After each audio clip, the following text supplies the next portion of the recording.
mga kapatid, let's start po yung ating service. Let's settle down.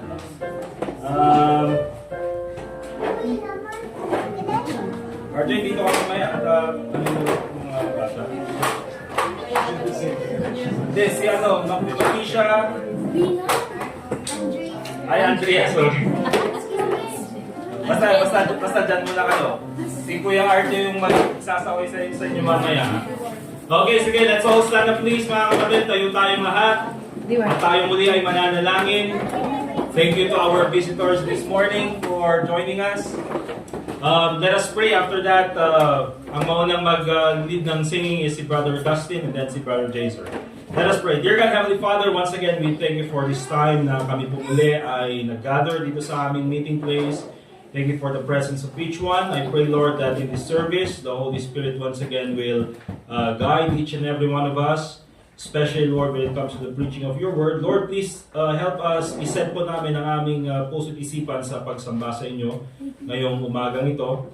I pray, Lord, na ikaw din po, Panginoon, ang mabigyan ng lahat ng glory and praise in everything that we do sa aming mga kantahan, sa aming mga prayers, sa aming giving, and most especially, Panginoon, in our preaching, dear God. So once again, Panginoon, we give you all the glory and praise, and also pray in the name of the Lord Jesus Christ. Amen. Remain standing, please, Brother Dustin. Usapan natin ating songbook sa Psalm 205. Psalm 205, 205.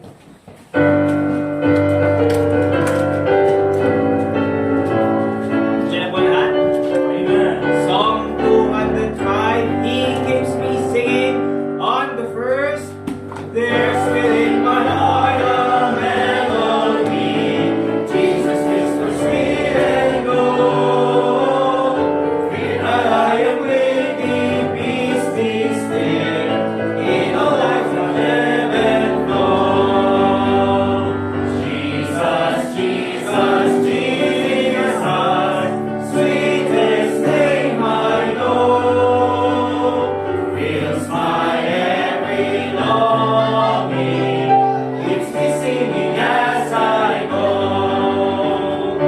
All my life was wrecked by sin and strife. This word filled my heart with pain. Jesus wept across the broken streets, stirred the stumbling chords again.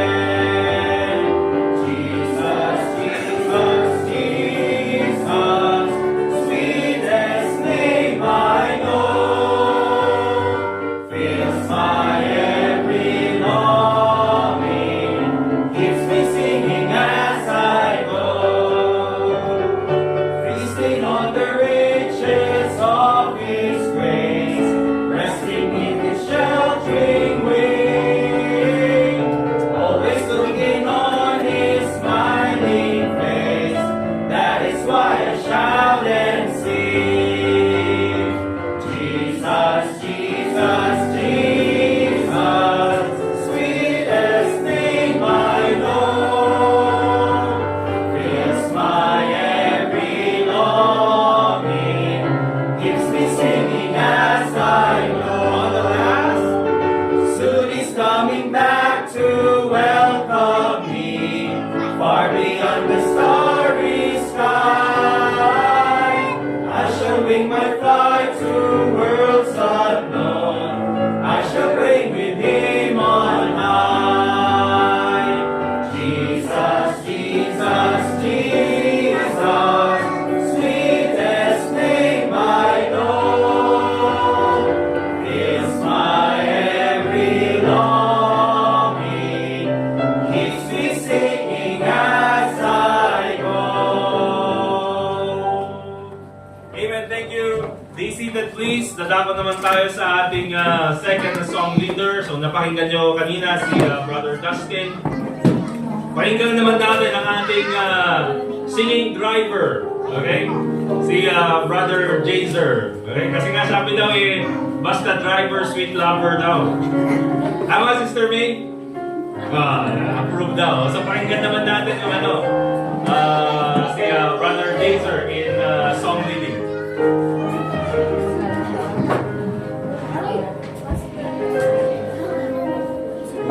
natin sa page 185. Awitin po natin My Savior's Love. Page 185, My Savior's Love. Diyan ang lahat? Amen. All the first stanza. I stand amazing the presence of Jesus the Nazarene, and wonder how He could love me, a sinner condemned unclean. How marvelous, how wonderful, and my soul shall ever be. How marvelous, how wonderful is my Savior's love for me. He was in the garden, He prayed that my will was done. He had no tears for His own griefs, but sweat drops of blood for mine. How marvelous, how wonderful, and my soul shall ever be. How marvelous, how wonderful is my Savior's love for me. He took my sins and my sorrows, He made them His very own. He bore the burden to Calvary and suffered and died alone. How marvelous, how wonderful, and my soul shall ever be. How marvelous, how wonderful is my Savior's love for me. And with the ransom in glory, His face I at last shall see. Twill be my joy through the ages to sing of His love for me. How marvelous, how wonderful, and my soul shall ever be. How marvelous, how wonderful is my Savior's love for me. Amen. Thank you, Brother Jazer, for leading the singing. Are you happy this morning? Say amen. Amen. Very good. Doon po sa mga announcements natin, makinig. Ito yung announcement natin. Ang gagawin natin, makinig mga kapatid it is good that many sa atin, some of us, have their own soul-winning schedule. Okay, that's nice. But I think it's still better na at least ang gagawin natin, because hindi naman natin, we are not just like other churches, especially mga big churches, na they have their staff that they can pay to go soul winning sa mga every Saturday. So some of us merong trabaho sa Saturday, yung iba naman sa atin ay talagang busy schedule yung Saturday. But ang gagawin natin so that at least we will still have this soul-winning event, at least once a month, all members of the church will come every sa Saturday, the first Saturday of the month, and do soul-winning together. Amen? Amen ba mga kapatid? Amen. Well, of course, after nyan, meron pa rin tayong regular Saturday soul-winning, but even though yun, you can do it in your own time, and yung iba naman sa kanilang schedule, probably Sunday yung iba naman weekdays. But at least once a month, the church will come together and do soul winning together. Amen? Amen. Amen po ba mga kapatid? Amen. So at least you can clear up yung schedule nyo every first Saturday of the month. Kaya this coming July 6, yan po yung una nating soul winning. Bawat isa sa atin ay sana maging present from 9 a.m. to 12 noon. And of course, dyan sa mga araw na yan, we will also prepare lunch for one another, okay? And or for each other. You can bring your own, okay naman yan. But if not, then we can still prepare para po sa kakainin ng bawat isa. Kaya this coming July 6, please be here so that we can do soul winning visitation. And of course, makapag-distribute din tayo ng anong tawag doon? Invitation for our Christmas in July event dito sa ating church, okay? Para mapuntahan natin yung mga dyan, pinupuntahan nila Sister JC dito sa Luwalhati para makita nyo yung mga bata, kung saan kaya yung bahay ng mga bata na yun. Tanungin natin yung parents nila kung mababait ba sila. Di ba? Joke lang. So yun yung gagawin natin this coming Saturday. Amen? Amen po ba? So please join doon sa event na yan so that we can go and share the gospel together as a church. Also, July 21, yun na yung ating Christmas in July. I think yung pasukan ng public school is July 29. So, baka busy na during that time. Kaya July 21 na lang. And of course, yung enrollment dito is August kasi. So, at least July 21, matapos na natin yung event na yan. Kaya yung mga boxes na yun, mga kapatid, binilang na namin kahapon para alam na natin kung ilang tao or ilang mga bata yung i-invite natin along with their parents. Okay? So, ipag-pray po natin yung event na yan na maraming maligtas and mas mai-promote natin yung ating church dito sa ating lugar. Amen? Okay, so July 21 po yan. Also, after po ng ating service, we will have a meeting with Sunday school teachers. So, ang gagawin ko is I'll just be assigning lang yung mga magtuturo for the next 2 months. Meron tayong 14 lessons na pwede niyong ituro sa mga bata. So, I'd like sana na magturo, RJ, magturo ka din sa mga bata. Okay? O, kaya mo yan. Keno, magsuro ka maglang Diobing. Well, kaya nita. Yan yung mga yan yung audience na walang reklamo. Kasi pagka nag-preach ka dito, nakikita mo yung reaction ng mga tao. Minsan may naantok, minsan yung may mga parang naboboring. Pero yung mga bata, pag nagturo ka sa kanila, oh, gano'n? Wow! Di ba? So, maganda magturo sa mga bata. Sino pa? Sister Iris, mabaling ka? Sis JC, nagsuro ka mo dyan. Dati lesson, dati activities. Sino? Daniela, magturo ka din. Pati ikaw, Sis Leia, binovolunteer mo siya eh. Pati ikaw, magturo ka din. Oo, dalawa kayo. Sis May. Tapos Sis Angel. Pwede. Marami pa. Mamaya na. Lay, Sis Lay. Pwede ka rin. Mamaya, in-announce mo naman. So kasi si Sister Rowena kasi aalis na siya. Ganyan naman yung mga members na magaling mag-iwan. Ilalabas ko yung sama ng loob ko. For example, itong... Hindi. Of course, yung mga umalis dito na members, may mga ibang pinuntahan na church or kailangan talagang umalis. Si Sister Rowena, mga kapatid, kaya nangiiwan ito. Kasi kailangan niyang umalis. Ay, kailangan niyang umalis. I think naman is kalooban yun ng Panginoon. Okay lang ba niya isabihin ko? Okay. Si Sister Rowena kasi ikakasal.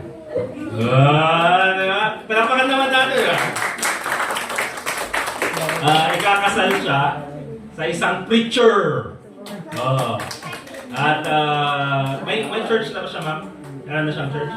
Sa Bulacan?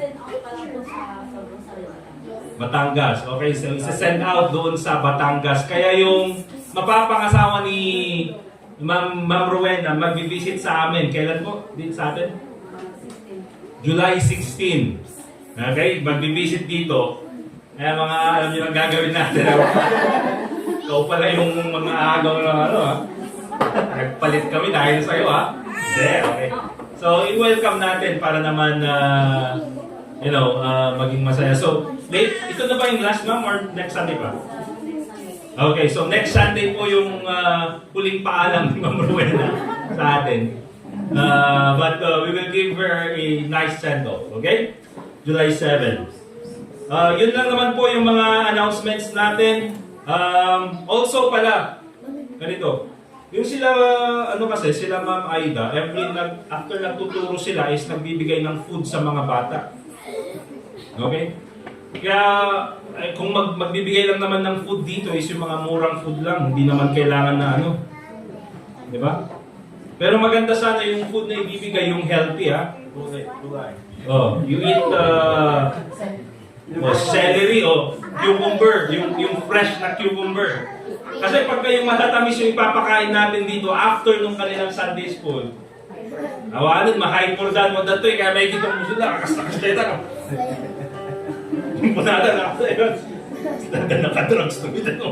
Okay, kasi na-hyper sila doon sa sweet na pagkain. Kaya ipapakain natin sa kanila yung sili, ano ba? Ayaw nyo yung sili? Kimchi. Sarap yun. O kimchi, mga ganyan. Mga wat-wat, di ba? Then, so, kung may gustong mag-provide ng food para sa mga bata, okay, kunin nyo itong ministry na ito. Kasi available ito. So, kung sinong gustong kumuha sa ministry na ito, probably 100 per Sunday. 100 pesos per Sunday. Para makapagbili ng food para sa kanila. Okay, yung ano kayong magandang food? Skyflakes? Skyflakes na to. Minsan kasi kung ano pa yung mura, kung ano yung healthy, yun pa yung mahal. Kung ano, carrots. Or apple, yung maliliit na apple, alam niyo yung mga ganun? No, yung maliliit na apple, or yung maliliit na orange, yung ganun, yung calamansi, alam niyo yun? Hindi, basta pag magbibigay ng food sa kanila, yung healthy. So kung sinong may gustong kumuha sa ministry na ito, food for the children. Parang mga street children. Hindi kayo street children. Pero food para sa kanila. So that hindi naman sila napakain lang ng spiritual, napakain din ng physical. Para naman makita ng mga parents nila, uy, pag pupunta ka sa church na yun, mas nagiging healthy ka. O, di ba? Punta nga rin ako, baka may pakain din sa akin. Okay? So, ganun. Open po yung ministry na yan. Kung sinong gustong kumuha sa ministry na yan, kunin nyo 100 pesos every Sunday, probably. Okay? Meron namang budget yung church, pero ang tinitignan kasi natin dito is yung involvement ng iba. Okay? Be involved in the ministry. Alright, so yun lang naman po yung mga announcements natin. We'll have Brother Anthony come here in front, please, and read to us the Bible. Okay, tayo po tayo lahat, mga kapatid. Please turn to the book of Proverbs. If anyone needs a Bible, Brother RJ can grab you over in the back.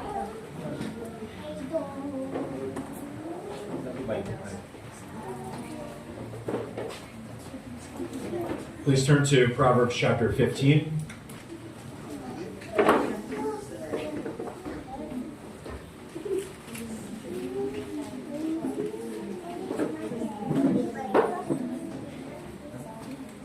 Proverbs chapter 15, and please follow along as I read. Verse 1. A soft answer turneth away wrath, but grievous words stir up anger. The tongue of the wise useth knowledge aright, but the mouth of fools poureth out foolishness. The eyes of the Lord are in every place, beholding the evil and the good. A wholesome tongue is a tree of life, but perverseness therein is a breach in the spirit. A fool despiseth his father's instruction, but he that regardeth reproof is prudent. In the house of the righteous is much treasure, but in the revenues of the wicked is trouble. The lips of the wise disperse knowledge, but the heart of the foolish doeth not so. The sacrifice of the wicked is an abomination to the Lord, but the prayer of the upright is his delight. The way of the wicked is an abomination unto the Lord, but he loveth him that followeth after righteousness. Correction is grievous unto him that forsaketh the way, and he that hateth reproof shall die. Hell and destruction are before the Lord. How much more then the hearts of the children of men? A scorner loveth not one that reproveth him, neither will he go unto the wise. A merry heart maketh cheerful countenance, but by sorrow of the heart the spirit is broken. The heart of him that hath understanding seeketh knowledge, but the mouth of fools feedeth on foolishness. All the days of the afflicted are evil, but he that is of a merry heart hath a continual feast. Better is little with the fear of the Lord than great treasure and trouble therewith. Better is a dinner of herbs where love is than a stalled ox and hatred therewith. A wrathful man stirreth up strife, but he that is slow to anger appeaseth strife. The way of the slothful man is an hedge of thorns, but the way of the righteous is made plain. A wise son maketh a glad father, but a foolish man despiseth his mother. Folly is joy to him that is destitute of wisdom, but a man of understanding walketh uprightly. Without counsel purposes are disappointed, but in the multitude of counselors they are established. A man hath joy by the answer of his mouth, and a word spoken in due season, how good is it? The way of life is above to the wise, that he may depart from hell beneath. The Lord will destroy the house of the proud, but he will establish the border of the widow. The thoughts of the wicked are an abomination to the Lord, but the words of the pure are pleasant words. He that is greedy of gain troubleth his own house, but he that hateth gifts shall live. The heart of the righteous studieth to answer, but the mouth of the wicked poureth out evil things. The Lord is far from the wicked, but he heareth the prayer of the righteous. The light of the eyes rejoiceth the heart, and a good report maketh the bones fat. The ear that heareth the reproof of life abideth among the wise. He that refuseth instruction despiseth his own soul, but he that heareth reproof getteth understanding. The fear of the Lord is the instruction of wisdom, and before honor is humility. Thank you very much, Brother Anthony. Let's all be seated, please. At tayo naman, once again, ay dadako po sa ating congregational singing. Kakasat, meron si Sister Josa dito. Magbabalik. Okay? Jared, can you make the first time visitor slip? Ang kade, okay? Brother RJ, The Love of God. Page 188 po mga kapatid. Page 188, The Love of God.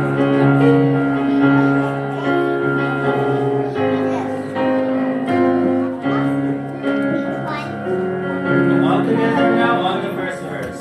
The love of God is greater far than some mortal can ever tell. It goes beyond the highest star and reaches to the lowest depth. The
Brother RJ.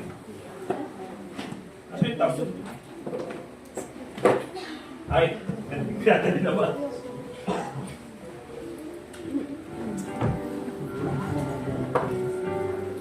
Namini heart attack ako dun Wala tayo footage ngayon. Anyway, once again, thank you po sa presensya ng bawat isa this morning. Let's open our Bibles please in Daniel chapter 3.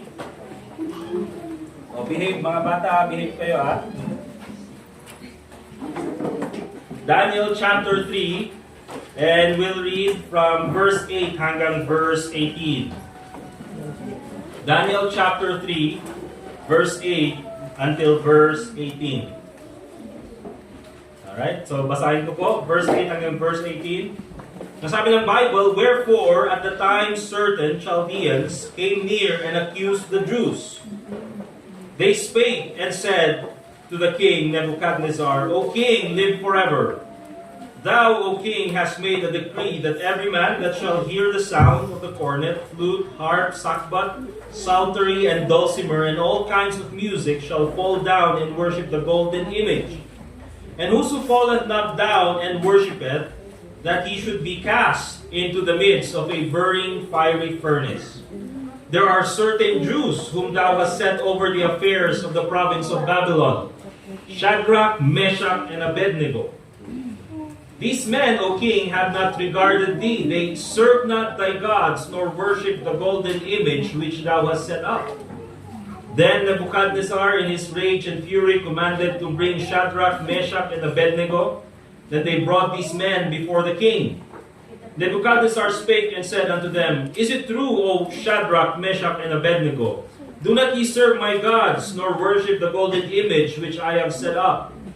Now if ye be ready, that at what time ye hear the sound of the cornet, flute, harp, sackbut, psaltery, and dulcimer, and all kinds of music, ye fall down and worship the image which I have made, which I have made.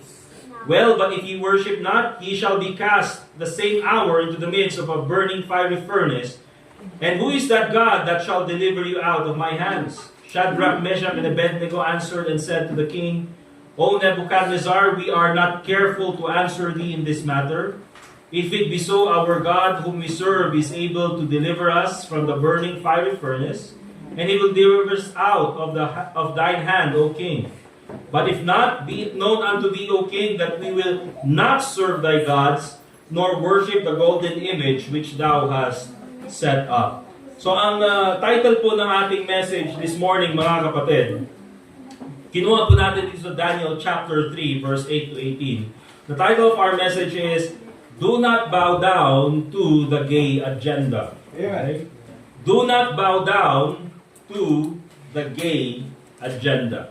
Let us pray. Dear God, Heavenly Father, once again, we thank you for this time na kami po muli ay makapag-aral ng iyong salita. Lord, help this message be an encouragement to us, a reminder to us, and of course, a reprove, dear Lord, so that kung ano man po ang mga kasalanan na makikita sa aming buhay, ay maayos po namin ang aming pamumuhay, Panginoon. Once again, dear God, I pray that your Holy Spirit will guide each and every one of us this morning. Ang salita mo po sana, Panginoon, ang maging guide po ng bawat sa amin in our daily life, especially with these young people, especially with these children. Lord, once again, we thank you for this message that you will give to us. I pray, Lord, that your name be glorified in everything that we do. Bigyan mo rin po ako ng karunungan, Panginoon, as I preach your word this morning. All this we pray in the name of the Lord Jesus Christ. Amen. So, do not bow to the gay agenda. Ang unang section po ng ating pag-aaral is, what is the gay agenda? By the way, mga kapatid, ngayon kasi, that's the reason why we're preaching in this topic this month is, you know, nowadays, they celebrate yung June as yung Pride Month. Okay? Yung mga members of the LGBT, yung mga homosexuals, they have taken that name at dinagay nila na celebration for the whole month of June. Okay? And then kinuha nila yung rainbow at ginawa nilang symbol ng kanilang movement. But what is the gay agenda? Pag sinabi po natin gay agenda, ito po yung efforts of these people to to change yung government policies and laws on LGBT rights related issues. Kaya pag sinabi natin gay agenda, ito po yung kanilang agenda nang sa ganun ay halos lahat ng mga laws, halos lahat ng society, and halos lahat ng mga ordinances na ipapatupad ng government will be pro-LGBT, pro-gay. Okay? Yun po yung gusto nilang mangyari. Now, those members of the LGBT, yung yung mga homosexuals, they would say that, yung goal lang naman namin is to be accepted in the society. Okay? Yan lang naman yung gusto namin mangyari. We just want to have, the freedom that you have, the freedom that you have, the kind of lifestyle that we want. We can just live dito sa aming lugar without any discrimination. We just want to be accepted. Okay? Yun yung gusto nilang sabihin daw, kaya daw merong gay agenda. However, mga kapatid, it is very clear, pag tinitignan natin yung mga nangyayari sa ating paligid, that they don't only want acceptance, they want us to bow down to them. Hindi lang nila gustong ma-accept ng society, but they want the Christians, especially, not only the society, to bow down to what they want. Kasi kung acceptance lang, mga kapatid, if acceptance is what they want, you don't have to force someone to accept you. Okay? Pero bakit kung titignan natin sa lahat ng dako ng ating aspect ng ating society, in every aspect, there's this always push na kailangan nating tanggapin yung mga gay rights activism, gay rights law. Okay, yung mga gay rights na activities, kailangan gawin ang mga bagay na ito. You have to celebrate yung June, yung Pride Month. Yung kapag ka hindi mo yan sinelebrate, you're a bigot, you're a homophobic. Okay? Because itong agenda, mga kapatid, it's not only about acceptance. They want us to bow down to their agenda. They want us to bow down to what they want. Okay? They want acceptance daw. Because that's why they force us into accepting them. Bakit kailangan nilang gusto na... Why do they want acceptance, mga kapatid? First of all, why do they want acceptance? You see, they want acceptance because everything they do is unaccepted by God. Okay? Their lifestyle is unaccepted by God. Ano pa yan? Their lifestyle is unaccepted by nature. Hindi po natural yung kanilang ginagawa. And of course, they are unaccepted by science and logic as well. Alright? Thus, kaya ang gusto nila is they want validation from the people around them. Kasi nga, kahit na mali yung kanilang pamumuhay, even if it's against God, even if it's against nature, even if it's against science, if people accept it, then it's normal. Right. Okay? Kaya pilit nilang pinupush. Hindi lang sa atin, mga kapatid, but especially to our children. Right. Yep. That's why we should not bow down to the gay agenda. Now, in our main text na binasa natin in Daniel chapter 3, this is a typology of what is happening right now with Christians. Doon sa Daniel chapter 3, makikita natin na itong si Nebuchadnezzar, because of his pride, ay nagpatayo ng isang golden image. At sinabi niya ganyan, at this appointed time, pag tumugtog yung mga music, everyone will bow down to the golden image. Whether you like it or not, you have to accept it. Dahil yan yung aking itinatag na batas. However, mga kapatid, merong 3 Hebrew children, si Shadrach, Meshach, and Abednego, who refused to bow down to what Nebuchadnezzar wants.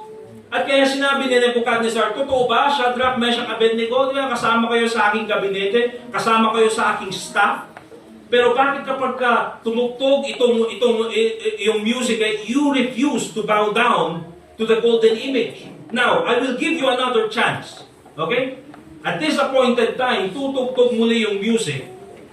And you should bow down to the golden image. Pero pag hindi kayo nag-bow down, you do not worship the golden image, I will throw you into the fiery furnace. Ano yung sagot ni Shadrach, Meshach, and Abednego? We are not careful to answer you to this matter, O King. Okay? Ano sabi nila? We will not bow down to the golden image that thou hast set up. And if kahit na itapon mo kami doon sa doon sa burning fiery furnace, we know na ang Panginoon, He will save us. But if not, at kahit na hindi kami iligtas, we will still refuse to bow down to the golden image. Kasi mga kapatid, what's happening here sa Daniel chapter 3 is a typology of what's happening nowadays. Si Shadrach, Meshach, and Abednego, they are a symbol of Christians who stand up for the truth. Okay? Yung golden image, that symbolizes the gay agenda. And any other worldly issues na gustong isaksak sa atin ng mundo. Si Nebuchadnezzar, of course, none other than Nebuchadnezzar, symbolizes the devil.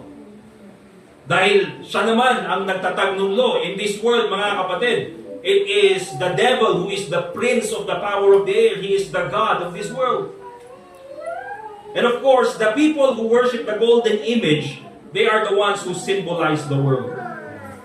At kaya yung mga tao na ito, when they see us not agreeing to the gay agenda, anong sasabihin nila? Oh, yung mga tao na yan, homophobic. O yung mga tao na yan, wala na lang binanggit kundi Bible. O yung mga tao na yan, walang acceptance, walang tolerance. Okay? See, the devil wants us to bow down to the gay agenda. Gusto niyang sumunod tayo. That's why gumagamit siya ng mga unbelievers, the world itself, to pressure us through persecution. Now, if you are a Christian who wants to stand for the Word of God, who wants to stand for God, you will be hated by the world. Amen? And that is something that we need to accept. Kaya if you stand for the Word of God, and if you refuse to bow down to the gay agenda, how are you going to be persecuted? Paano kanila i-persecute? Unang-una, you will be labeled as a homophobic. Diba? O ayaw mo dun sa gay agenda, ayaw mo dun sa gay rights, ayaw mo sa gay marriage, ikaw homophobic ka, ha? Homophobic ka. Okay, ayaw mo yung dinidiscriminate mo yung mga ganitong klaseng tao. And because of that, mga kapatid, many instances, kapag ka ikaw ay na-label na homophobic, anong gagawin sa'yo? It could result na ikaw ay matanggal sa trabaho. Okay? Because many businesses nowadays, many companies nowadays, ang nagpapatakbo ay mga part ng gay agenda. Kung hindi naman, you will be labeled as a bigot. B-I-G-O-T. Pag sinabi nating bigot is yung, meron kang bias para sa ibang tao. Okay? Bigot. Hindi yung bigote, ha? Nabali nila eh. Bigot. Okay? Meron naman yung small got. Makornian ako sa sarili ko. Yung bigot, malaki. Yung small got, yung... Ay, paki-edit yun. Kung hindi naman, if you refuse to bow down to the gay agenda, you will be discriminated sa workplace or even sa school. Right. Okay? Huwag niyong ano yan? Homophobic yan. O sa school naman, huwag niyong pansinin yan. Minsan ang promotor, yung mga teacher. Sometimes you will be labeled as misinformed, you will be labeled as unintelligent. O tingnan mo, ito talaga, bobo talaga yan, no? Wala na lang alam kundi Bible. Hindi pa niya alam na maraming mali dyan sa Bible, na hindi naman yan accurate, hindi yan scientific, hindi yan historical accurate. You see, you will be labeled as unintelligent. And of course, the God we serve, the Bible, and our faith is mocked and attacked. Right. Kaya kung titignan niyo mga kapatid, if they are going to celebrate Pride Month, bakit kailangan nilang mag-parade? Na they have to burn down the Bible, kailangan nilang punitin yung Bible, at magsuot daw ng mga suot ni Kristo, at kailangan nilang ipako yung kanilang sarili. Bakit? Why do they have to do that, mga kapatid? Because they're attacking Christianity now. Let me ask you this. Why don't they do that to the Muslims?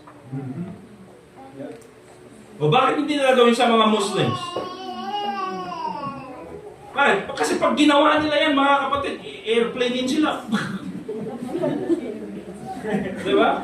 Papalit pala kayo dyan eh. Eh of course kasi yung mga Kristiyano, you know, God never commanded Christians, you know, to go out and kill the infidels. Right. Hindi ganun ang commandment ng Panginoon sa atin. Ang commandment to us is to go out and preach the gospel. Okay? Pero that's the reason why hindi yan ginagawa sa mga Muslims. Bakit? Takot sila sa mga Muslim. Di ba? 2 Timothy chapter 3 verse 12. Yea, and all that will live godly in Christ Jesus shall suffer persecution. So yan po yung gay agenda, mga kapatid. Everything na nakikita natin sa panahon natin ngayon, bakit kaya mas palaging pumapabor sa mga homosexuals? Bakit pumapabor sa mga gay? Bakit pumapabor sa mga tao na members ng LGBT? Why is it happening in sports, in school, in entertainment, in businesses? Bakit kailangan ganun? Bakit? Because there's an agenda behind it. Right. They don't want to be accepted. They want us to bow down to them. Remember that, mga kapatid. Second section ng ating pag-aaral is this. The advance of the gay agenda in our society. Ang pag-advance or pag-advance, ano bang Tagalog? Ha? Pagsulong. Wow. Isulong natin. Pagsulong ng kabaklaan sa ating society. The gay agenda in our society. Okay? Kabaklaan, kabalingan, ano pa ba? The advance of the gay agenda in our society. Now, sinabi ko to 2 years ago, probably 3 years, that yung gay agenda, they wanted to be accepted in 4 areas. I've mentioned this already. But nowadays, mga kapatid, they are accepted in more than 6. 4 aspects yung sinabi ko noon, but now they are accepted in 6 areas. Nowadays, they are accepted, first of all, in the political aspect, di ba, ng ating society. Na-mention ko noon, dito sa Pilipinas, meron na yung pagsulong ng gay rights. Meron na yung mga members ng politics na member din ng LGBT. Okay? Nandyan yung first gay na congressman, transgender. Okay? Transgender na di ko nga alam tuloy. Lalaki na naging babae. Okay? Lalaki na naging babae na ngayon is congressman sa isang city dito sa ating bansa. And at the same time, leader ng feminism ng Pilipinas. You see the irony there, mga kapatid? Yung mga feminists, sinusulong namin ang karapatang pambabae. Okay, anong gagawin natin? Kuha tayo ng lalaki na maging leader natin. Ang kinuha nila is transgender, lalaki na naging babae. Okay? So they have political acceptance. Also, they have media acceptance. Okay? Influential gay actors, personalities. Okay, nandyan, palagi silang sikat sa TV. Palagi napapakinggan sa news. Yung isa nagpatayo pa ng pares. Lahat, mga kapatid, they are accepted in the media. Hindi lang yan, mga kapatid. Be careful doon sa mga movies na pinapanood ng mga bata. Bakit? You know, Disney is, sabihin na natin, they have this track record of inserting gay characters doon sa kanilang mga movies. And minsan, pinapanood yan ng mga bata. Okay? Gay-centered movies. I remember back in the 90s, mga kapatid, nung kami ay mga makinig ha? Nung kami ay mga elementary, ano mga palabas sa TV na napapakinggan, na napapanood noon? Diba? Isang bala ka lang. Yung mga ganun naman eh. Yung mga sika, yung hindi ka nasisikatan ng araw. Ano ba yung mga title? Kakaiba yung mga title noon, yung mga parang paglabas. Grabe naman. Ano yan? Threat ba yan sa buhay? Diba? Kapag napuno na ako sa loob, ano ka? Grabe naman yung mga... Ganon yung mga... Manila's Most Wanted. Ano anak ni Baby Amo. Ganon mga palabas nila Robin Padilla. Bakit? Because they show manhood, mga kapatid. Pero ngayon, sa panahon natin, Private Benjamin, Ano ba yung mga nagiging center ng mga movies ngayon, mga kapatid? It's gay-centered. Okay? Anong ibig sabihin yan? They're already accepted in the media. Hindi lang yan, they are accepted in corporate acceptance. Maraming mga businesses ngayon pinapatakbo ng CEO na member ng LGBT. For example, yung CEO ng Apple. Di ba? Taga-ano yan ng LGBT, taga-push yan ng LGBT movement. Okay? Kaya nga minsan mga kapatid, yung mga phone na Apple, iPhone, ganyan. Diba? Madaling malubat. Gay. Joke lang. Di okay lang yan. Pero hindi lang yan mga kapatid, they also have church acceptance. Okay? They have church acceptance. You see, many churches nowadays, whether false church or not, they accept gay marriage doon sa kanilang church. Okay? Meron silang mga preachers who are gay. I mean, imagine, dito sa ating church, magkakaroon ng gay preacher. God forbid, mga kapatid. Right. I mean, imagine mga kapatid, Mga kapatid, pinaumaga sa inyo lahat. Kung kunahan na sa inyo rin ito po ang lesson natin. Ito po ang lesson natin ngayong umagang ito. Top 10 most handsome men in the Bible. Di ba? So, I mean, tinatawanan natin, but if we take a look at it, mga kapatid, if that happens to our church, God forbid, pag nangyari yan dito sa ating church, mga kapatid, it is not something that is, let's say, according to the Word of God. But the problem is, many churches, they already have acceptance for these kinds of behavior. Tulad ng sabi ko, nakakapakinig na ako ng isang preacher na, hindi ko alam kung sorry, pero sobrang lambot, mga kapatid. Anong sabi niya ganyan? Okay po, ito po yung ating point number 1. Nakita ko yung mga kapatid, point number 1 ko na. Point number 1, ano ko na? Point number 2. Hindi amot niya yun. Okay? So they have church acceptance. Pero itong delikado mga kapatid. Well, church, all of these are dangerous. Pero sabi ko, they are now accepted in 6. Nowadays, they are accepted in schools. And hindi ko sinasabi that, may mga gay students or gay teachers. I'm talking about, mga kapatid, they are encouraging gay ideas inside the school.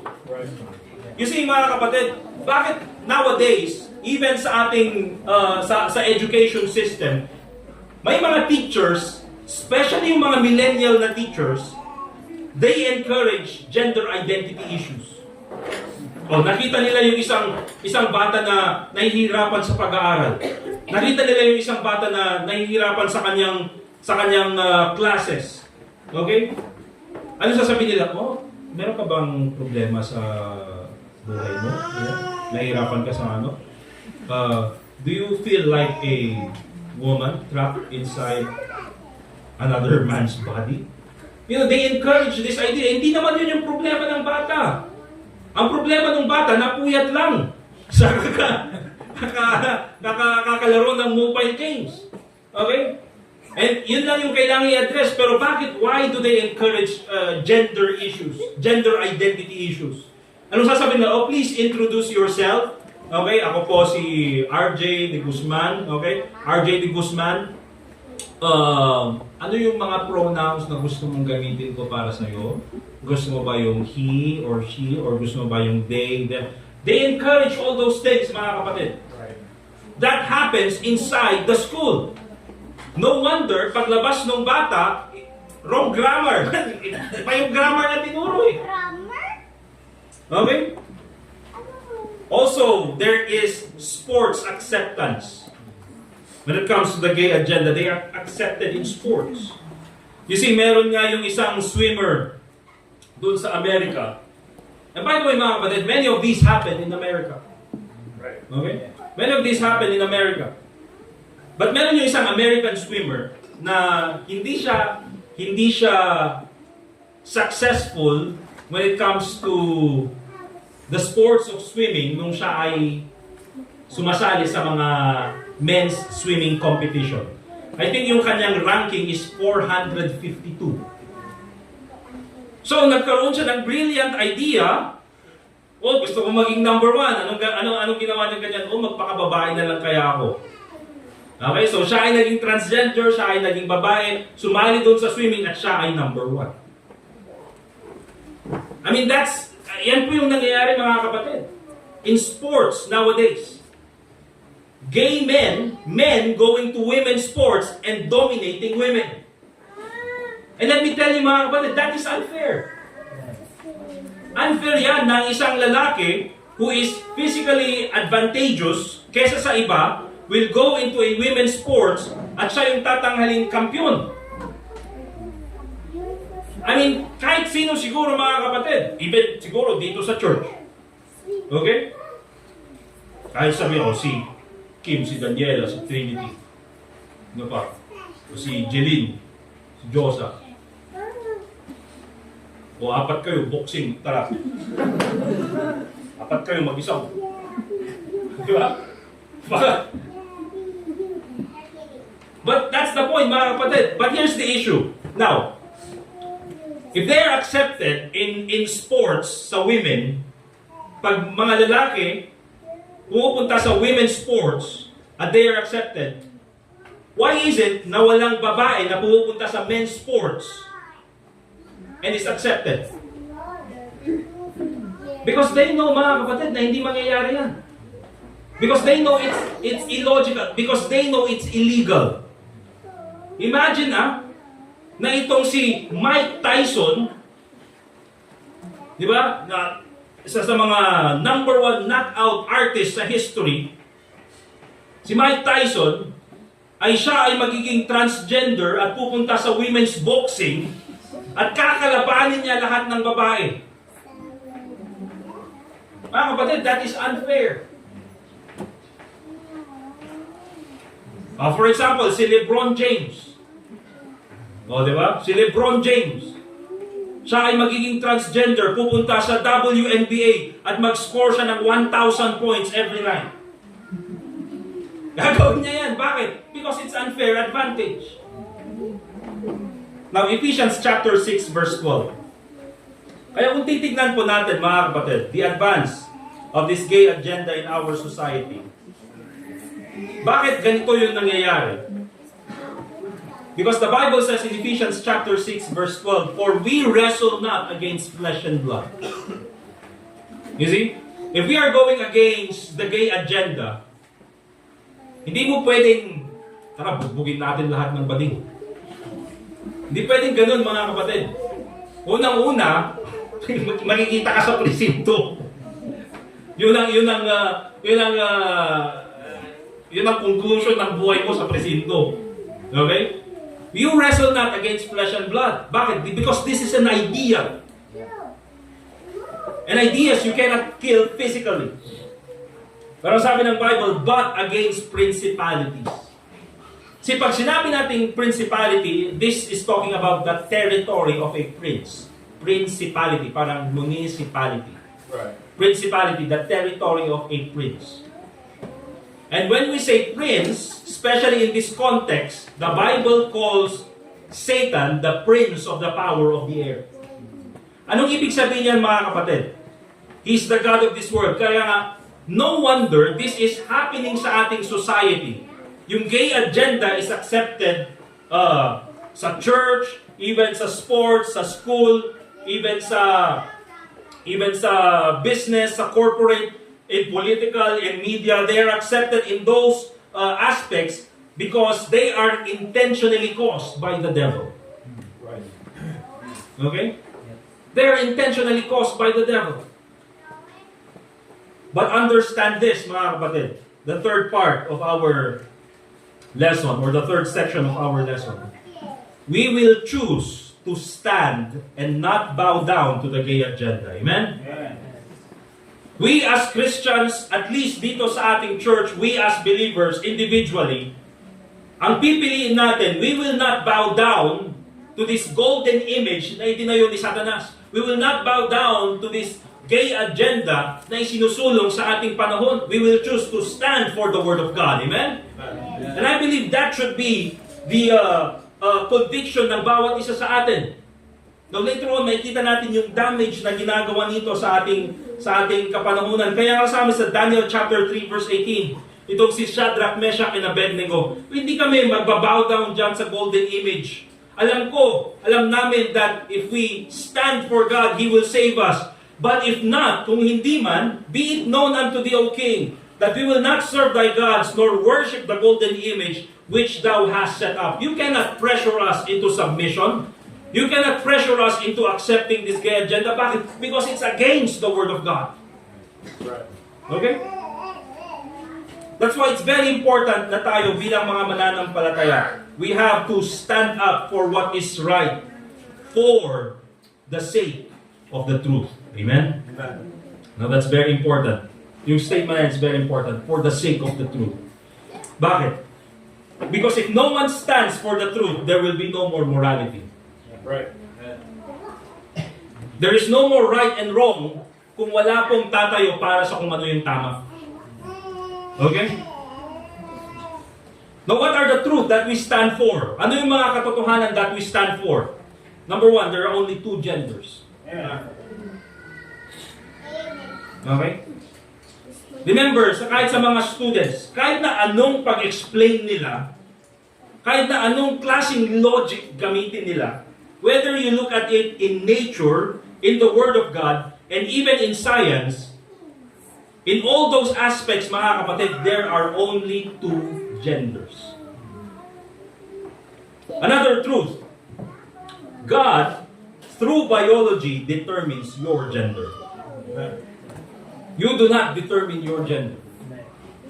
God has assigned to you a gender. Amen? Kaya nga sabi ng Bible, I am fearfully and wonderfully made. Ginawa ako ng Panginoon for a purpose. Ginawa ka ng Panginoon na lalaki for a purpose. God made you a woman for a purpose. And that is for the glory of God.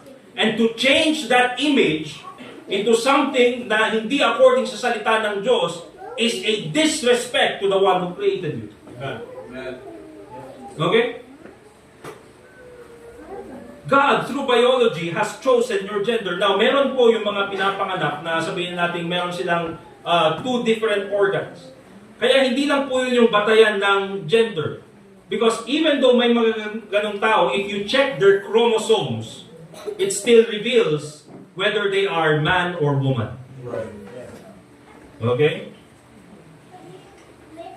That's the truth that we stand for. Number 3, the truth of using the right pronouns. Simple yan, mga kapatid. But why do we have to teach it?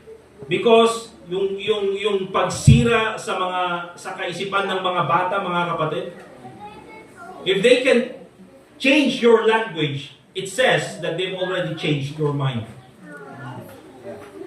Kaya palagi nilang tinuturo yan. O wag nyo siyang tawagin na hiya, kasi para sa kanya, ano daw siya, she daw siya. They yung tawag nyo sa kanya. Huwag natin siya tawagin he. Pumasok nga, laki ng katawan. Ako po si Ernesto. Ang pronouns ko po ay she, they, them. Laki naman ng katawan. Kitang-kita namang lalaki. Di ba? Another truth. Remember this. Homosexuals are a minority. Right. Kahit i-search niyo po sa Google, the percentage of homosexuals around the world is 3%. 3%, mga kapatid. Napakakonti. Anong ibig sabihin yan? There are more people who stand up for the truth. But why is it na ganun yung kanilang pagsulong? Again, because there is someone behind that agenda and that's none other than the devil. And of course, another truth that we stand up for, so what if they hate us for standing for God? Ano ngayon? If they label you as homophobic. Ano ngayon if they hate you for standing for the truth? So what? Katulad ng 3 Hebrew children, ang sabi na, but if not, we will still refuse to bow down to the golden image which thou hast set up.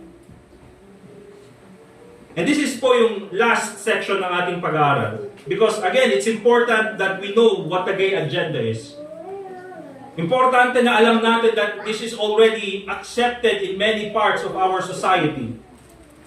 It's good that we have this conviction na hindi tayo magbabow down sa gay agenda. But the last portion ng ating pag-aaral is the steps to take to protect your family from the gay agenda. Ano yung mga kailangan natin gawin para maprotektahan natin ang ating sarili, ang ating pamilya, and ang ating mga anak when it comes to the gay agenda? First of all, find a church that loves God and preaches against sin. Find a church that loves God and preaches against sin. See, there are many churches, kahit na Baptist churches, mga kapatid, who are afraid to preach against gay rights, who are afraid to preach against homosexuality because they fear the retaliation from gay people. Okay? Takot sila to preach against it. But remember this, we must choose to either fear God or fear men. Sabi ng Bible in 2 Timothy chapter 3 verse 16, all scripture is given by inspiration of God and is profitable for doctrine, for reproof. Lahat po yan mga kapatid, for correction, for instruction in righteousness. All scripture. Kaya po dito sa ating church, we try our best na as much as we can, we preach throughout the Bible. Because ang sabi ng Bible, all scripture is given by inspiration of God and is profitable. And that includes homosexuality, mga kapatid. Hindi po ito isang topic na dapat iniiwasan. This is something that we should be informed about as well.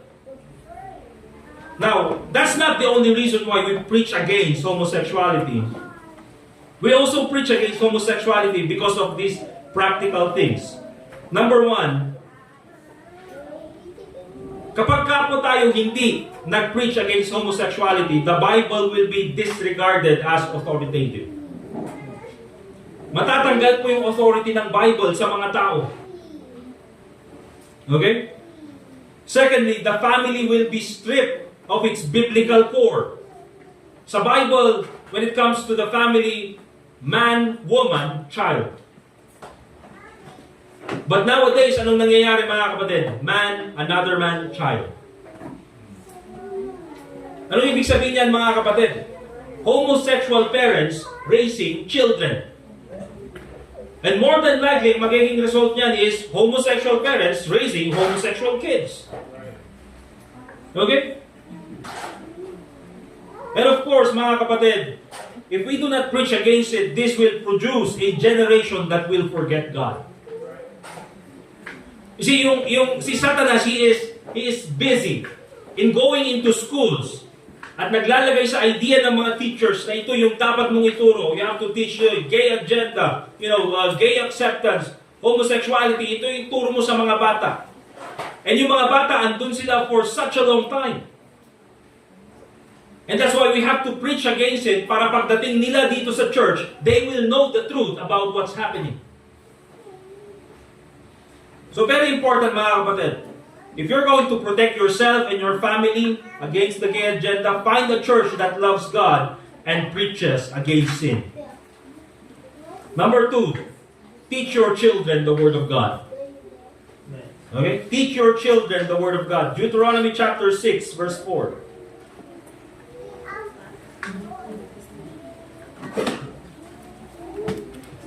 Deuteronomy chapter 6, verse 4, and hanggang verse 7, ang sabi ng Bible, Hear, O Israel, the Lord our God is one Lord, and thou shalt love the Lord thy God with all thine heart, and with all thy soul, and with all thy mind.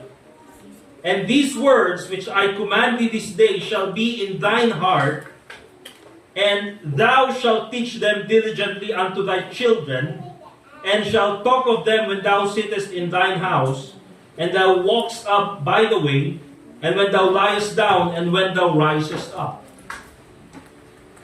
Now, kung titignan po natin yan mga kapatid, ang tinuturo dito ng Bible is that the responsibility of teaching children the Word of God, unang-una, ay binigay po sa mga parents. Okay? And yung pagtuturo po na yan, mga kapatid, hindi lang nakafocus doon sa pagbabasa ng Bible or, tingnan mo itong verse na ito yung sinabi ng Bible. Yung pagtuturo na yan, mga kapatid, it's more about example. Okay? Because very important na makita po natin yung principle na ito. You see? That if tayo bilang parents, we do not give priority to God. We do not give priority to the church. We do not give priority to the Word of God. Para sa mga anak natin, if that's only our, pag hindi priority yung salita ng Diyos sa atin, for our children, the Word of God will no longer matter. Okay? Why would they love the Word of God kung hindi yan nila nakita sa atin? That's why it's very important na gawin natin yung best natin as parents. Hindi po tayo magiging best na parents, mga kapatid. Hindi tayo magiging perfect na parents. Meron po tayong pagkukulang in some aspects sa ating pagtuturo sa mga bata, sa ating mga example na iwan sa mga bata. Meron at meron po silang makikita na hindi maganda sa atin. Pero at least masabi man lang nila at makita nila at masabi nila na natutunan ko ang bigyan ng kahalagahan ng salita ng Diyos dahil kay mama at papa. Or dahil kay papa, or dahil kay mama. Okay? See, if children are taught biblical morality, they will have no place for worldly ideas.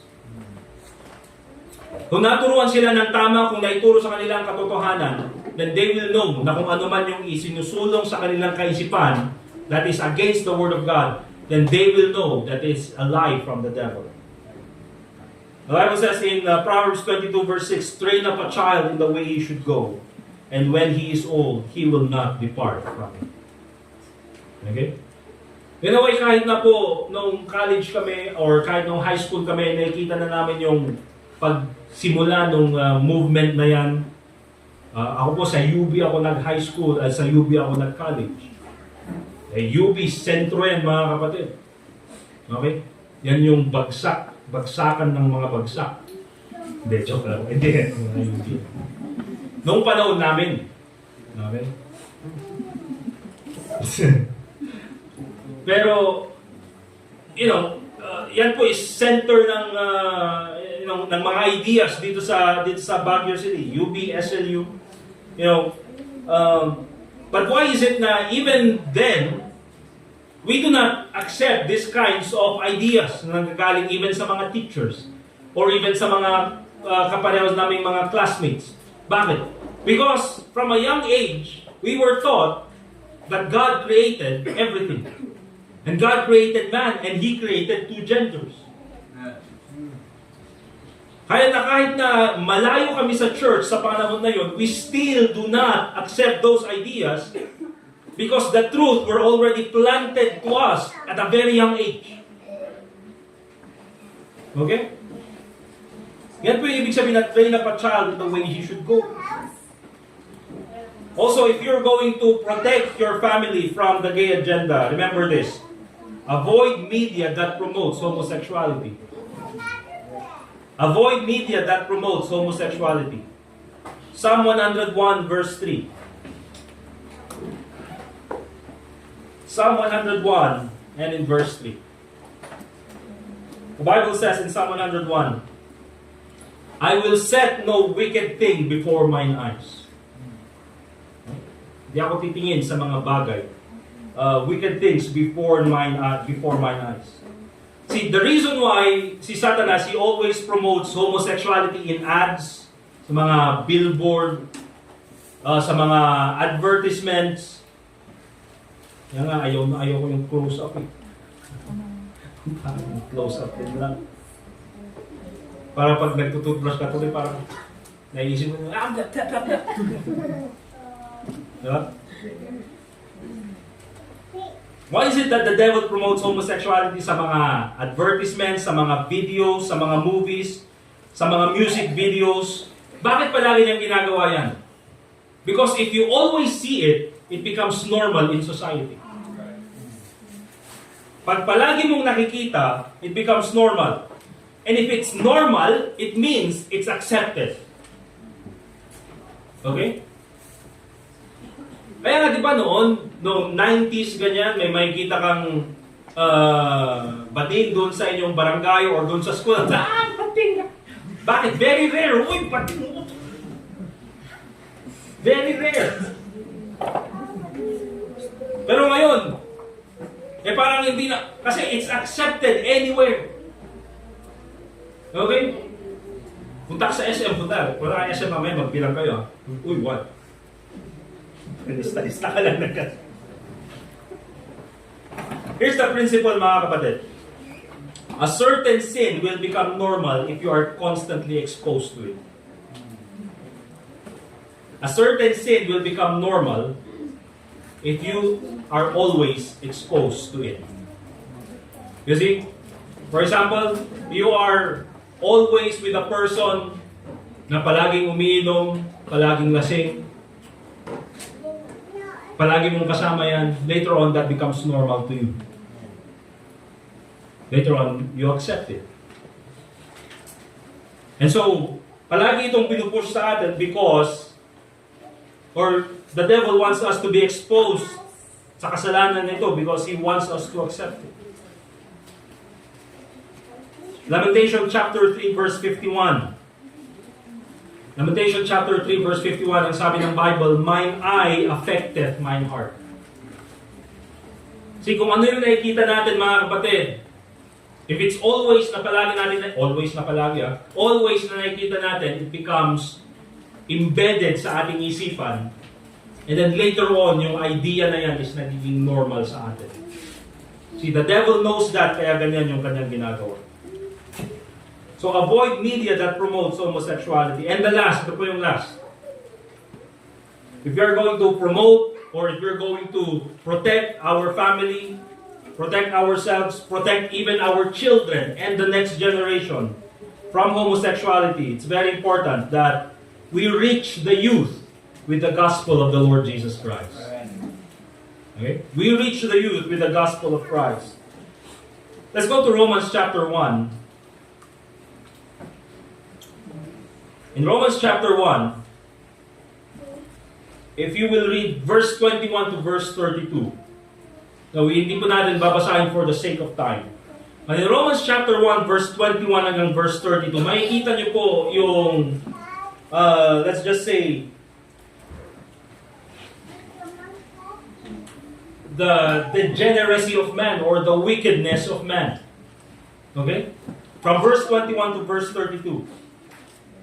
Makikita natin dyan that man is so wicked na ang Panginoon mismo, He decided to give them up so that they will be destroyed by their own sin. Okay? Yan po yung ginawa ng Panginoon. May mga tao who refuse to obey the authority of God, who rejected the existence of God and rejected the gospel. Bakit nila ginawa yan? So that they can live their life as they please. And so dahil sa kasamaan na yan, dahil sa kanyang kaisipan, anong sabi ng Panginoon? God gave them up so that they will be destroyed with their own wickedness. Yan po yung makikita natin in verse 21 to verse 32. But remember this. Before Paul talks about it, before niya sinabi yung wickedness ng man and God's, giving up of man, first, he mentions the power of the gospel. In Romans chapter 1 verse 16, ang sabi ng Bible, for I am not ashamed of the gospel of Christ, for it is the power of God unto salvation to everyone that believeth, to the Jew first, and also to the Greek. You see, marami pong mga homosexuals, they reject the gospel of the Lord Jesus Christ. Okay? Sa isip kasi nila, they have already rejected God's existence. They have rejected, the authority of God sa kanilang buhay. Again, what's the reason? So that they can live as they please. Mabuhay sila according sa kung anong gusto nila. Kasi nga, ganito mga kapatid, if they believe God, if they choose to believe God, then they will admit sa kanilang sarili that what they're doing is against God. They have to admit that what they're doing is sin. Kaya nga even now, sa panahon natin mga kapatid, you see, maraming mga, even if you speak with, kasi nga ako mga kapatid, meron po akong mga pinsan na badin. Meron akong mga pinsan na homosexual. Okay? And even if you talk to them, anong sasabihin nila? They know that what they're doing is wrong. Okay? Alam nila na mali yung kanilang ginagawa. So in order for them to convince themselves na walang mali sa kanilang ginagawa, they have to reject the existence of God. Okay? And when they reject the existence of God, they reject the gospel. Okay? However, remember this. There are many young people sa panahon natin. There are many young people who are confused and misguided by the world. Marami pong mga young people nowadays, if you go sa mga high schools and even if you go sa mga colleges, you see, they are confused kung ano bang nangyayari sa kanila. And simple depression, ano magiging diagnosis sa kanila? Oy, meron kang gender dysphoria. Okay? You have to search for your own self. You have to do soul searching. Maybe that will be the answer to your problem. Di ba? Yun yung palagi nilang pinupush. You have gender dysphoria. Nalungkot lang yung bata eh. May gender dysphoria ka.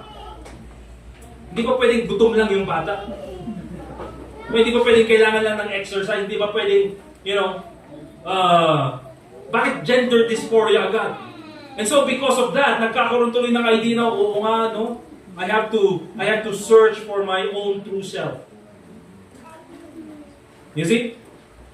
And because of that, mga kapatid, tulad ng sabi ko, they are misguided and they are confused. And because of that, mas nagiging malala yung kanilang situation. But remember this, their only hope is the gospel of the Lord Jesus Christ. Bakit? Because if they get saved, mga kapatid, kapag sila ay naligtas, they have the Spirit of God. If they trust the Lord Jesus Christ, yung Holy Spirit ay mananahan sa kanila. And with the help of the Holy Spirit, and with the help of follow-up, and with the help of the right teaching from the Scriptures, they can get right with God, mga kapatid. And that is with the help of the gospel of the Lord Jesus Christ. They can overcome their confusion and get right with God. Kaya nga, it's very important. You see, itong ginagawa natin mga kapatid, that's why we give importance dito sa mga bata, dito sa ating church. We want to make them sure na dito sa ating church, they will feel that Christians love them. Okay? At natuturuan sila ng tama. And even with the young people, we want to show them mga kapatid that this is the truth, this is the right teaching. So that when they go out into the world, they will be able to combat and they will be able to overcome yung confusion na nangyari sa kanilang buhay. Their hope is none other than the gospel of the Lord Jesus Christ. Amen. So remember mga kapatid, if we are going to protect our children, protect our family, protect the next generation against the gay agenda, avoid media that promotes homosexuality, teach your children the Word of God, find a church that loves God and preaches against sin, and of course, reach the youth with the gospel of the Lord Jesus Christ. Amen? Remember, yes, this gay agenda is all over, around us in our society. Pero tulad ng sabi ko, when it comes to our conviction, we will not bow down to the gay agenda. Amen? Amen. At kahit na people will hate us for it, and even if people will persecute us for it, so what if they hate us as long as we please God? Amen? Amen. Let us pray. Dear God, Heavenly Father, once again, we thank you for this time na kami po muli ay nakapag-aral ng iyong salita. Lord, help this message please na maging encouragement sa amin to continue to stand up for what is right. At also, Panginoon, Lord, please let this message help us to show love for our fellow men, for our fellow human beings, Panginoon, by sharing to them the gospel of the Lord Jesus Christ. Nawa po, Panginoon, hindi na po pumunta sa punto ng kanilang buhay na sila po ay kumbinsihan nila ang kanilang sarili na hindi ka po nag-exist or hindi ka totoo sa kanilang buhay. Because kahit na po sa kanilang murang kaisipan ay maituro po namin sa kanila na wala pong ibang daan ng kaligtasan kundi ikaw lang, Panginoon. At makilala kanila bilang tagapagligtas. Lord, we also pray na ikaw po ang magbigay sa amin ng patuloy pang pagpapahalaga sa iyong salita. Bilang mga magulang po, Panginoon, na hindi po kami perfecto. Manawa po ay may pakita namin ang kahalagahan ng iyong salita at kahalagahan ng iyong gawain sa aming mga anak. And we also pray, Lord, para sa mga young people that they will also understand the struggle of their parents. Maintindihan rin nila, Panginoon, na ang mga parents din po nila ay meron din po mga struggle sa buhay. So I pray, Lord, na ikaw po ang magbigay ng pag-ibig sa bawat isa sa amin. Ang sa ganun po ay magkaroon kami ng pagkakaintindihan sa bawat isa. But more than that, Panginoon, I pray, Lord, na ikaw po ang magbigay sa amin ng matatag na pananampalataya so that kahit na po anong mangyari sa aming paligid, sa aming society, I will be able to stand up for what is right. Kahit na po kami ay kamuhian ng ibang tao at kahit na po kami ay kamuhian ng mga tao sa aming school and even in the workplace. So I pray, God, that as we continue on to pray in our invitation, ikaw po muli ang magbigay sa amin ng burden to pray for one another. And of course, dear Lord, to protect our family and to make a decision, make a commitment not to bow down to the gay agenda na makikita namin sa aming panahon ngayon. Once again, Panginoon, salamat sa iyong pag-ibig sa amin and also pray in the name of the Lord Jesus Christ. Amen. Let's continue to pray, mga kapatid. Patuloy po tayong manalangin. At this time, please pray for your family. But more than that, make an individual commitment, make an individual decision not to bow down to the gay agenda or not to bow down to any worldly ideas that is against the Word of God. Okay? So, make that commitment and also ask God na ikaw ay bigyan kanya ng kalakasan in order to follow through with that commitment. It will be difficult. Pwedeng ikaw ay persecute para sa mga ganitong klaseng for standing up for your faith. But so what? As long as you please God. Sige po, mga kapatid. And also let us pray for one another.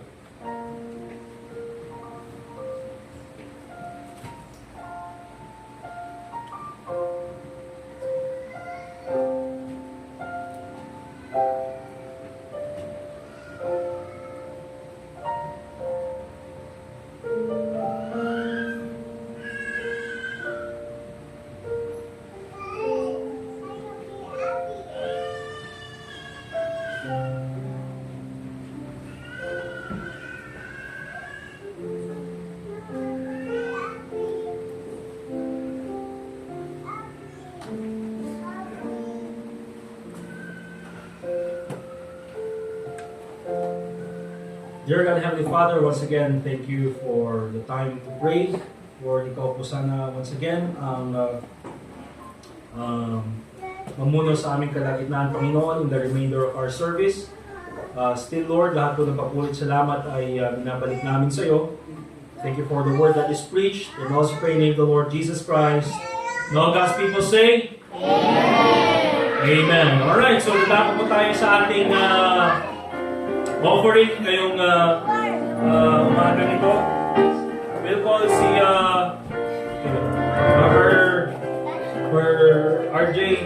RJ Keno.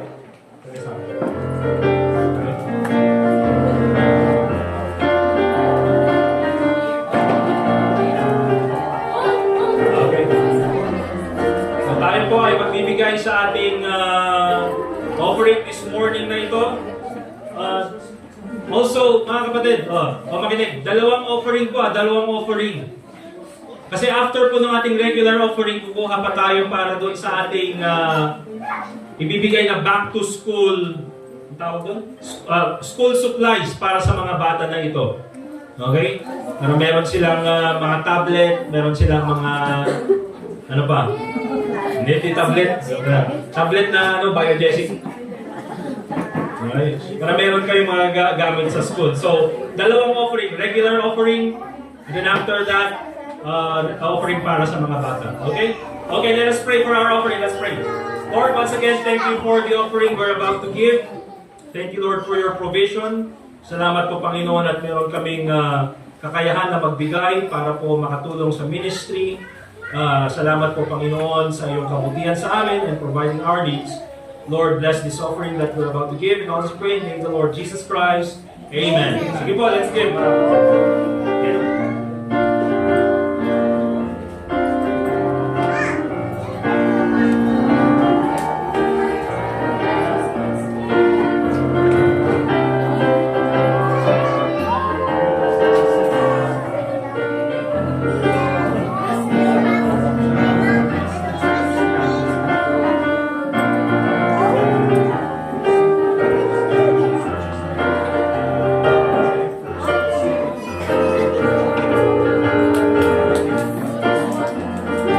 Okay.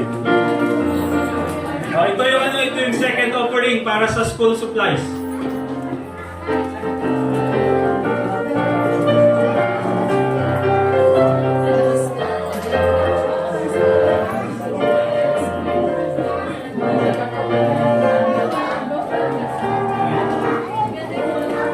Alright.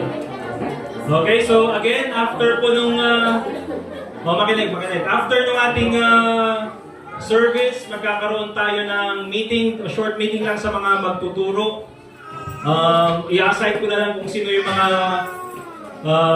susunod na mga Sunday school teachers for the next month or for the next 2 months. Yes. May ladies fellowship, anong oras? 1 p.m. Okay? Don't worry, yung mga ladies na sasama sa fellowship, merong maghahatid. Okay? Ako na lang yung babalik mamaya gamit yung van. Okay? No problem dyan. Also, meron tayong mga visitors. Keno, paki-introduce man lang yung visitors mo, please. Makinig. Okay. Yung bunso ko namin si Cheska. Niya na Cheska. Thank you, Cheska. Tayo may ka. Bunso nila, bunso. Tapos, Nika. Nikki. John Paul. And Pau. Pau, okay? Pagkakapatid ko sila. Magkakapatid sila. Pinsan mo sila. Okay. So si Nikki, John Paul, tsaka si Pau, may kakausap sa inyo mamaya. Si Nikki, kausapin ka ni ate mong Angel. Okay?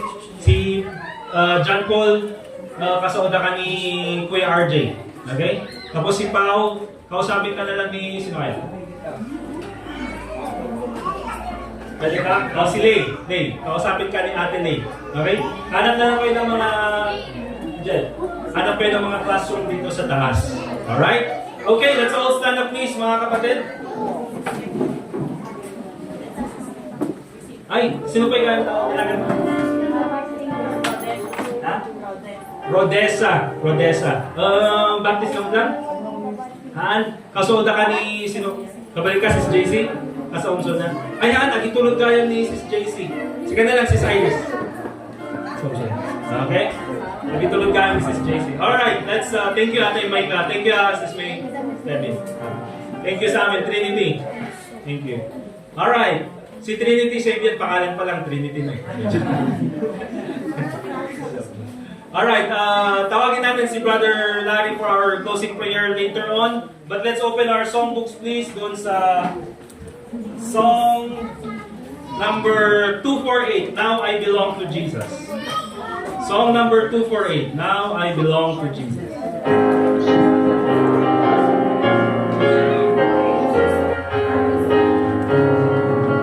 Alright, all together in the first stanza. Jesus, my Lord, will love me forever. From him the power of evil can sever.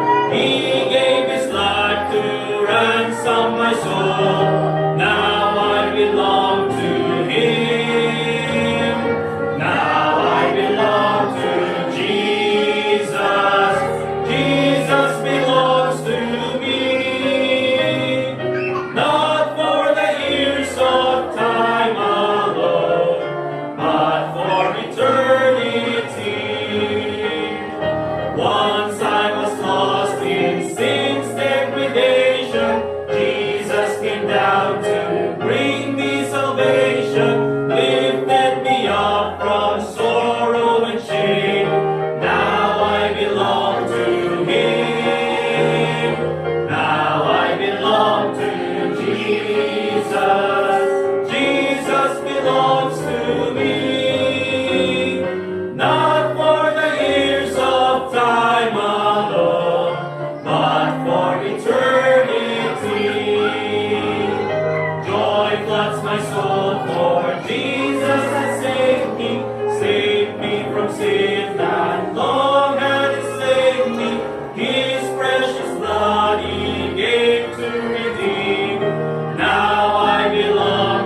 Thank you, Diyos Ama, ikinampas mo rin na panagdayang ito sa dati nga panagdayang karalan mo. Thank you, ayat mo, pinagdag mo pala kami. Thank you, pinasayro mga pasusaran.